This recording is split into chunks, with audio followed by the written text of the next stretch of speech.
أعوذ بالله من الشيطان الرجيم. بسم الله الرحمن الرحيم. فإذا جاءت الطامة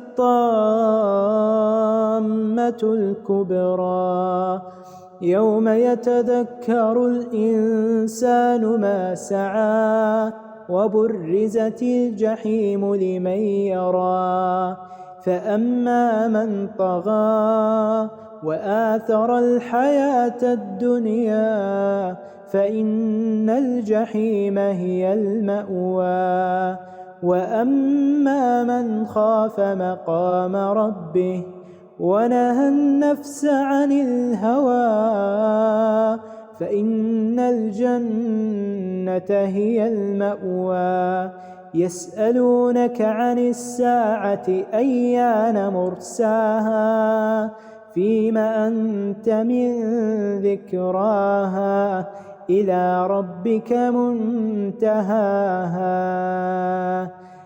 إنما